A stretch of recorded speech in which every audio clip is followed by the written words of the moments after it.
नमस्कार साथियों, मैं दीपंकर समझदार, चार्टर्ड अकाउंटेंट, आपका दोस्त और बिजनेस ग्रोथ एसोसिएट एक बार फिर आ गया हूं नए साल में। कुछ ऐसे कंसेप्ट जो कि हम कैरी करके आ रहे थे, निधि कंपनी और माइक्रो फाइनेंस कंपनी, ये दोनों कैसे काम करते हैं और इसके बीच के कुछ तार हैं जो क्लियर नहीं है, कंसेप्ट जो क्लियर नहीं है, मैं उसको क्लियर करना चाहता हूं। आखिरी तक वीडियो देखिएगा तो कंसेप्ट क्लियर होगा। और एक और चीज बता दूं, ये माइक्रो फाइनेंस कंपनी के बारे में जब तक पता नहीं रहेगा तब तक निधि ऑपरेट कोई कर रहा होगा तो इससे कंफ्यूज हो जाएगा, और सिर्फ माइक्रो फाइनेंस ऑपरेट करना है तो भी ये वीडियो बहुत इंपॉर्टेंट है। तो बताना शुरू करता हूं। माइक्रो फाइनेंस कंपनी दो तरीके की हो सकती है, एक जिसने आरबीआई से रजिस्ट्रेशन लिया हो, दूसरा जो कि सेंट्रल गवर्नमेंट ने जिसको लाइसेंस दिया होगा।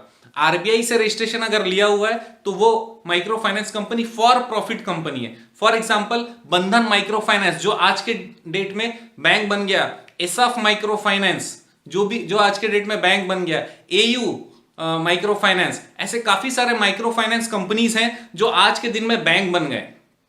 तो माइक्रो फाइनेंस कंपनी मैं जो बता रहा हूं वो रिजर्व बैंक ऑफ इंडिया से रजिस्टर्ड थे, फॉर प्रॉफिट मतलब लाभ कमाने के लिए वो कंपनियां थी।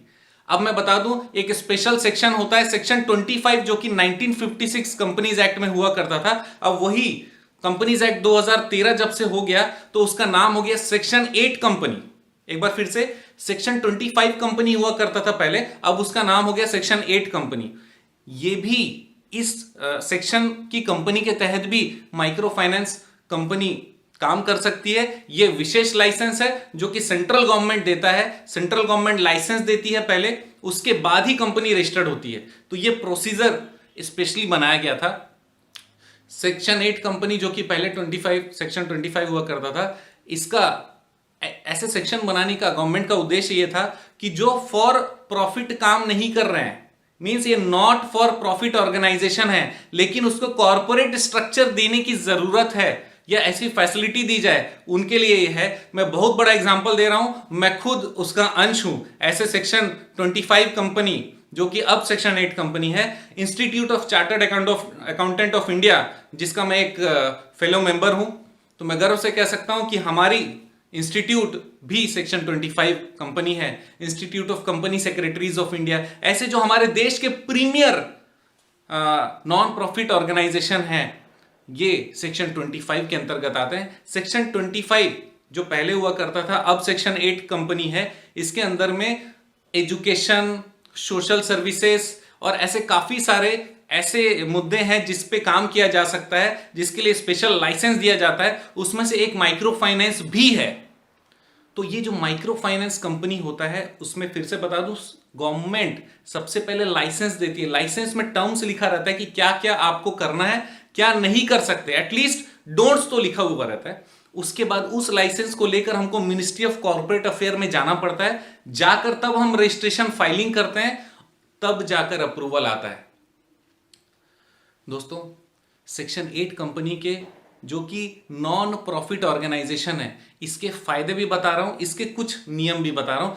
इंपॉर्टेंट नियम और पिन पॉइंट नियम मैं अगले वीडियो में बताऊंगा, क्योंकि अदरवाइज वीडियो काफी लंबा हो जाता है। तो मैं आपको बता दूं फिर से, ये नॉन प्रॉफिट ऑर्गेनाइजेशन है। दूसरा, ये कॉर्पोरेट स्ट्रक्चर है, मींस कंपनी है, तो जो भी काम करेंगे वो ट्रांसपेरेंसी रहेगी, क्योंकि ऐसे कंपनी को सेंट्रल गवर्नमेंट ने लाइसेंस दिया है, तो वो क्या कर रही है ये साधारण पब्लिक को भी पता रहना चाहिए।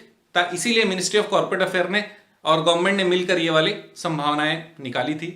तीसरा चीज ये कि इसमें शेयर कैपिटल भी हो सकता है और मेंबरशिप से भी लिमिटेड हो सकता है। मींस अब हम लोग शेयर कैपिटल से भी हमारी लाइबिलिटी को लिमिटेड कर सकते हैं, या फिर मेंबरशिप से भी अपनी लाइबिलिटी को लिमिटेड कर सकते हैं।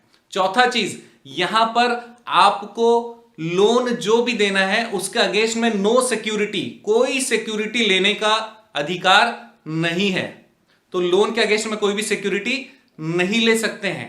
उसके बाद जो लोन अमाउंट देने का अधिकार है, वो भी, उसका भी एक लिमिटेशन है कि भाई एक बार में 30,000 के अंदर, दूसरे बार में 50,000 के अंदर, या 1,00,000 रुपए के अंदर। ये अलग अलग लिमिट्स हैं जिसके बारे में मैं अगले वीडियो में बात करूंगा। इसका मतलब एक अमाउंट से ज्यादा हम लोग दे नहीं सकते, ध्यान रखिएगा।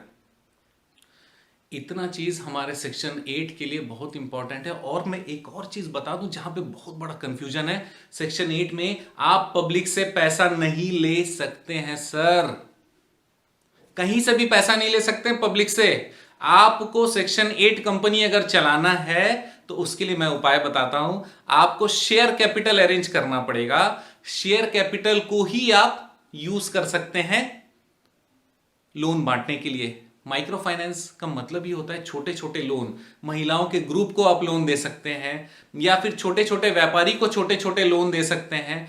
उसके लिए भी एक और, जैसे आपका बैंक में सिबिल होता है ना, उसी तरीके से यहां पर भी ऑर्गेनाइजेशन होते हैं जिसको CIC बोलते हैं, कस्टमर इंफॉर्मेशन कंपनी। जो सिबिल है वो भी एक कंपनी है जिसको CIC means customer information company का एक नाम है सिबिल, जो कि बैंक को सर्विस प्रोवाइड करती है, देखती है कि कौन लोन में डिफॉल्ट कर रहा है या फिर किसके चेक बाउंस है, कब ओवरड्यू हो गया। उसी तरीके से हमारे माइक्रो फाइनेंस में भी CIC कंपनीज होती हैं। ये जितने भी CIC कंपनीज है ना, ये RBI में रजिस्टर्ड होते हैं, राइट। उनके द्वारा अधिकार मिलने के बाद ही वो ऐसी सेवाएं प्रदान कर पाते हैं और इसको डिस्ट्रीब्यूट कर पाते हैं। तो एक बार फिर से, माइक्रो फाइनेंस में भी CIC काम करते हैं। जैसे इक्विफैक्स एक CIC है, कस्टमर इंफॉर्मेशन कंपनी है। उसी तरीके से हाईमार्क भी एक कस्टमर इंफॉर्मेशन कंपनी है। तो जितने लोग माइक्रो फाइनेंस चला रहे होंगे सेक्शन 8 का या सेक्शन 25 का, जो कि पुराना है, तो उनको इक्विफैक्स और हाईमार्क दोनों में से कोई एक भी ले सकते हैं। मैं सजेस्ट करता हूं कि दोनों कंपनी के मेंबरशिप जरूर लीजिएगा, क्योंकि हो सकता है कि एक माइक्रो फाइनेंस जिसने लोन दिया वो इक्विफैक्स में उनका डेटा चढ़ाती है और दूसरा वाला माइक्रो फाइनेंस हाईमार्क में चढ़ाता है। तो एक का इंफॉर्मेशन दूसरे को नहीं दिखेगा, दूसरे का इसको नहीं दिखेगा। तो ध्यान रखिए कहीं से अपने स्लिप ना हो जाए, सही लोन देना है। तो माइक्रो फाइनेंस के मैंने आपको एक बार फिर से रिवीजन करा दूं कि सबसे पहले ये NGO होता है, दूसरा ये छोटे लोन प्रोवाइड करता है और लिमिटेड अमाउंट के लिए प्रोवाइड करता है। ये कंपनी है, NGO का मतलब NPO है, बेसिकली कंपनी है जो कि ट्रांसपेरेंट है, जिसमें डायरेक्टर्स होते हैं। ये शेयर कैपिटल से भी लिमिटेड हो सकते हैं और मेंबर्स, नंबर ऑफ मेंबर्स से भी लिमिटेड हो सकते हैं, जिसकी कैपेसिटी को ROC से फीस पटाकर बढ़ाया या कमाया जा सकता है। एक और चीज मैंने बोला कि लाइसेंस लेना होता है, उसके बाद ही कंपनी रजिस्टर्ड होती है।